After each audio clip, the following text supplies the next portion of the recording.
Hi friends, welcome to English वाला।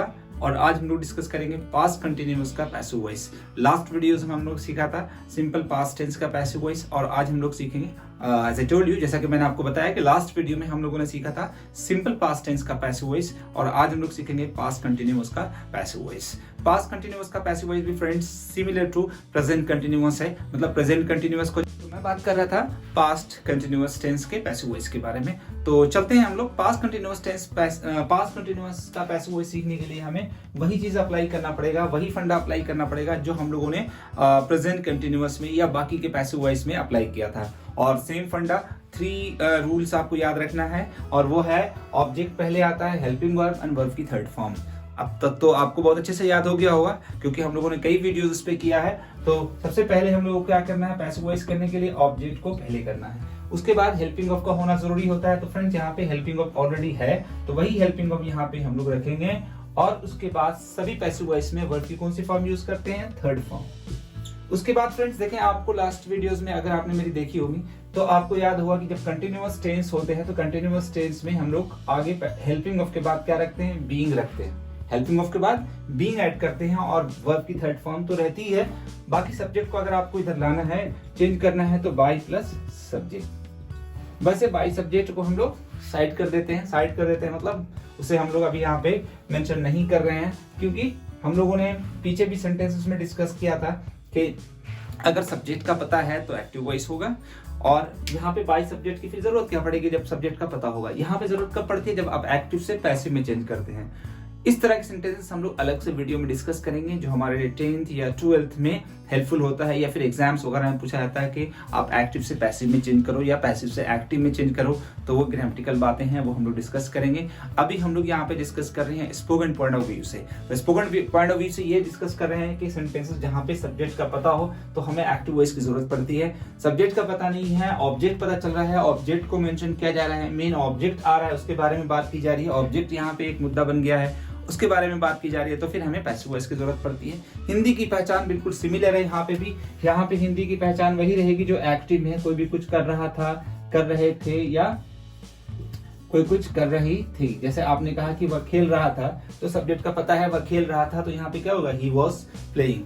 वह आपको बुला रहा था, ही वॉज कॉलिंग यू। ऐसे करके जो भी सेंटेंस आए जहाँ पे सब्जेक्ट का पता है, कर रहा है तो प्रेजेंट कंटिन्यूअस है, ही इज कॉलिंग यू, वो आपको बुला रहा है, वो पढ़ा रहा है, इज टीचिंग, मैं पढ़ा रहा था, आई वाज टीचिंग। तो ये सारे सेंटेंस होंगे। अभी हम लोगों को पैसिव वॉइस सेंटेंस सीखना है। कुछ सेंटेंस पहले हिंदी में लिख लेते हैं, फिर उसे इंग्लिश में डिस्कस करेंगे। तो चलते हैं, पहले सेंटेंस कुछ हिंदी में लिखते हैं। देखते हैं फ्रेंड्स, कुछ सेंटेंस हम लोगों ने यहाँ हिंदी में लिखा है। जैसे कि सेंटेंस पहला है, खाना बन रहा था या खाना बनाया जा रहा था। इंग्लिश वही होगी, खाना बन रहा था, खाना बनाया जा रहा था। फ्रेंड्स यहाँ पे क्या मिसिंग है, सब्जेक्ट मिसिंग है। कौन खाना बना रहा था, सब्जेक्ट का पता नहीं है। अगर सब्जेक्ट का पता होता तो हम एक्टिव में इजीली बनाते हैं। और एक्टिव स्ट्रक्चर में भी आप देखें, स्ट्रक्चर इसीलिए लिखा जाता है फ्रेंड्स, ताकि पता चले कि सब पहले क्या आना है। पहले क्या आना है, सब्जेक्ट आना, वाज वर आना, आईएनजी फॉर्म, ये एक्टिव है पास्ट कंटिन्यूअस टेंस का। लेकिन यहाँ पे सेंटेंस देखिए, खाना बन रहा था, खाना बनाया जा रहा था, या खाना बन रहा था। अब कौन खाना बना रहा था, यहाँ पे सब्जेक्ट का पता नहीं है, तो ये सेंटेंस को हमें एक्टिव में करना मुश्किल होगा। इसके लिए हमें किसकी जरूरत पड़ेगी, पैसिव वॉइस की जरूरत पड़ेगी ऑफ कोर्स, क्योंकि क्या बन रहा था, खाना। यहाँ पे ऑब्जेक्ट पता है, तो ऐसे सेंटेंस करने के लिए ही हम लोग पैसिव वॉइस सीख रहे हैं। खाना बन रहा था या खाना बनाया जा रहा था, तो यहाँ पे किसकी बात हो रही है, खाने की बात हो रही है, तो ऑब्जेक्ट होगा यहाँ पे the food.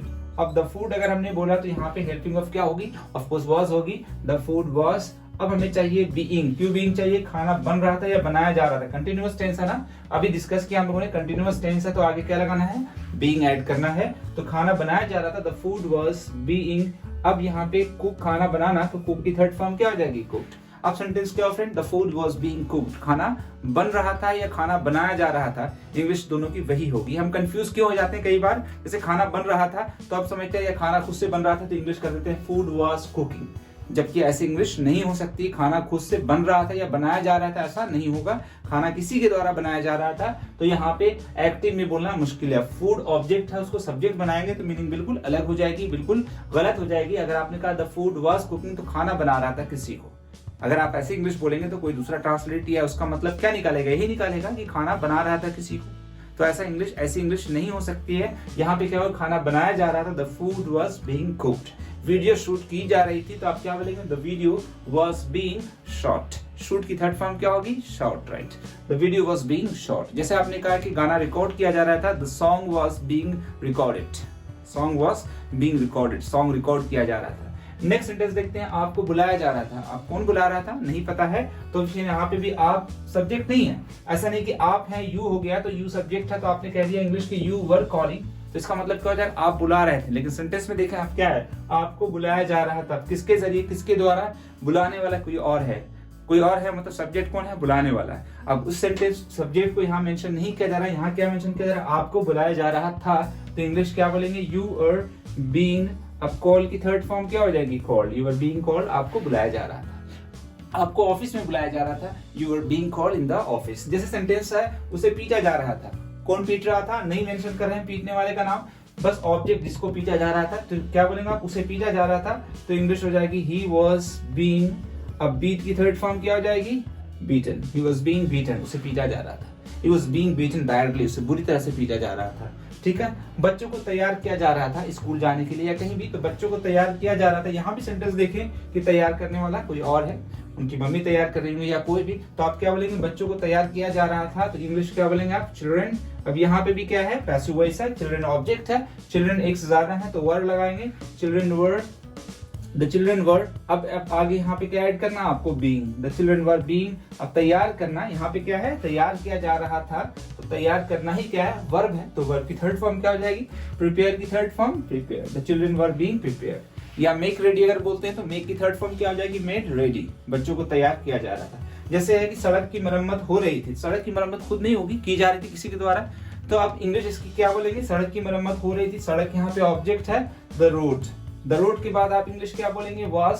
The road was, और उसके आगे बीइंग ऐड करना, द रोड वॉज बीइंग, और मरम्मत करना की इंग्लिश क्या होगी? रिपेयर। तो रिपेयर की थर्ड फॉर्म क्या हो जाएगी? Repaired. The road was being repair. जैसे आपने कहा कि यार आपका फोन रिपेयर हो रहा था, उसकी मरम्मत की जा रही थी, your phone was being repaired. ठीक है, आपका फोन ठीक किया जा रहा था, सही किया जा रहा था। अगर ऐसी इंग्लिश भी है, हिंदी है, तो आपको इंग्लिश यही बोलना है कि your phone was being repaired. Next sentence क्या है? आपके कपड़े धुल रहे थे, आपके कपड़े धुल रहे थे, तो ये भी पैसिव वॉइस है, तो क्या बोलेंगे? Your cloth sorry, your clothes were being. अब वॉश, धोना, तो वॉश की थर्ड फॉर्म क्या हो जाएगी? Washed. Your clothes were being washed, आपके कपड़े धुल रहे थे। जैसे आपने सेंटेंस आगे देखा, मुझे तंग किया जा रहा था। सेंटेंस क्या? मुझे तंग किया जा रहा था, तो इंग्लिश क्या होगी? I was being. अब तंग करना की इंग्लिश क्या है? अनॉय। अनॉय की थर्ड फॉर्म क्या हो जाएगी? Annoyed. I was being vexed. Vex मतलब भी तंग करना होता है, तो वेक्स की थर्ड फॉर्म क्या हो जाएगी? वेक्स्ड। या आई वाज बीइंग अनॉयड, मुझे तंग किया जा रहा था। नेक्स्ट सेंटेंस है, उसे तंग किया जा रहा था, तो ही वाज बीइंग। अब अगर आप इंग्लिश ये बोल देते हैं कि ही वाज अनोइंग, तब मतलब क्या होगा इसका?